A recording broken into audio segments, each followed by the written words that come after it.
Hi, this is Brian Carpenter. I just won the FLW Delta Championship for March 29th and 31st. And I want to tell you guys about the Delta and what I did to win it, if you have time. I want to thank Power Pole. Without the Power Pole, I probably wouldn't have won the tournament.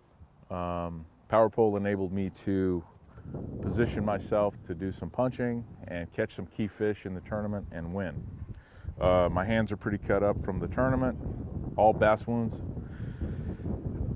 Been fishing for 2 weeks straight, practicing for this event. We had some cloud cover in the morning, which really helped me out a lot.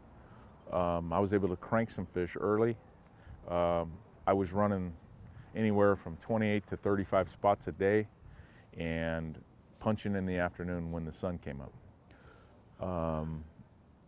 Following the tide was very important in the tournament. When the tide comes in, you can follow it in from the mid delta or from the east or west delta. You can follow it all the way in, and then you can run it out as well. The tide changes about every 6 hours, so you know, the fish were biting best on the mid-low tide. High tide's good for fish in general, but the bigger fish seem to eat on the lower outgoing for whatever reason. I was throwing a crankbait. Actually, I had 3 different crankbaits I was throwing. I was throwing a Lucky Craft, BDS, red. It's unbelievable crankbait. I was throwing a Kevin Van Dam 2.5 and a red speed trap, depending on the application. In the weeds, I would do speed trap, or because the BDS isn't really good in the weeds. Speed trap's really good in the weeds. The Kevin Van Dam 2.5 goes over the top of the weeds and gets a reaction strike. The speed trap goes down deeper into the weeds without getting hung up as much. On bare rock, I was throwing the BDS, plain and simple. I flipped in. I would flip either a Senko or a black and blue zipper worm. And if I come down the bank to a hyacinth patch, you know, hyacinth patch really produced for me. I had anywhere from 50 to 100 of them marked throughout the Delta. You know, it takes a long time to learn a Delta and to know what to do, when to do it. You know, I've been fishing the Delta for 20 years, and you know, I venture out here and there, but there are certain things that are productive and certain things that aren't productive in the Delta. Black and blue works really good early in the year, even in crystal clear water. For, you know, the fish prefer it, actually. They prefer black and blue jig, black and blue zipper worm, and the punch bite starts right about now. And what's interesting about that is you get the bigger fish. You get the bigger fish right about now because they move up. They're the first ones to move up early. So you can crank smaller fish if you're on. You know, you can crank big fish and small fish early. You can crank big fish at the falling tide. You know, they're the first ones to move up. And, you know, it's very rarely where you can go down a bank and catch, you know, 6s and 7s and 8s on a crankbait. Very rare, very rare. So this is a great time of year to fish a tournament. I look forward to this time of year every year. I've been close a couple times, and you know, I was just fortunate enough to get the bites. I lost a couple key fish that I thought were going to hurt me, but as it turns out, I did okay. I crank with a 20-pound cigar. The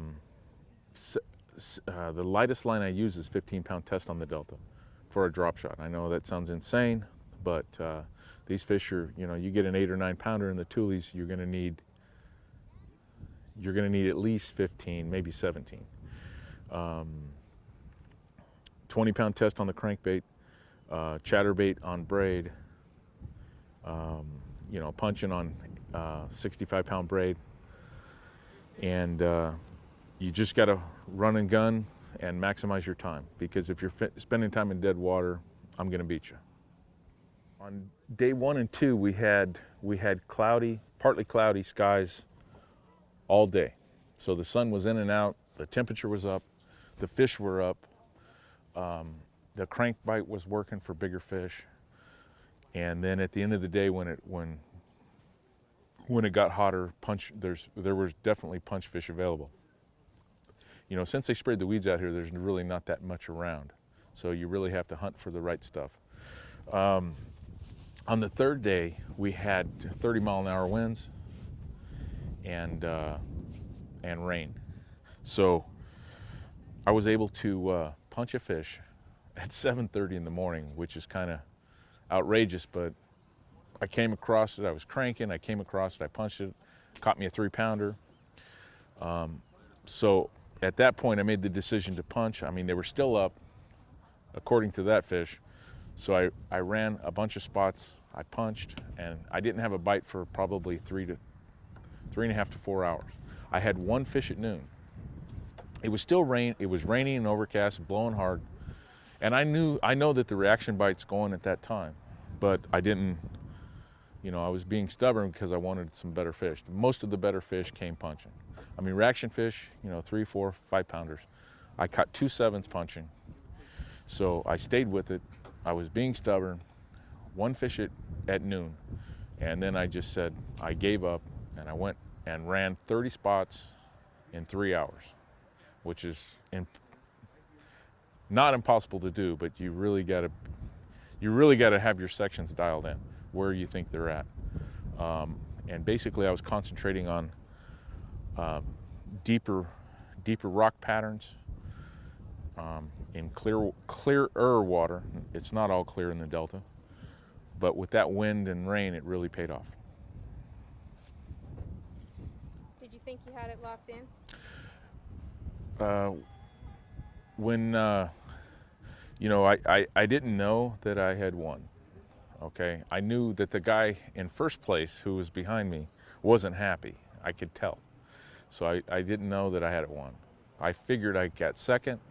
You know, I've taken second and third in a few major events, and I figured that's what was going to happen to me again. So when it came down to it, I had no idea. When I saw that scale hit at 18.3, I was ecstatic. 1 ounce, you know, having one fish at 1 o'clock and be able to put 18 pounds in the boat from 1 to 3 o'clock is just phenomenal. You know, if I would have been doing it all day, maybe I would have done better. I don't know.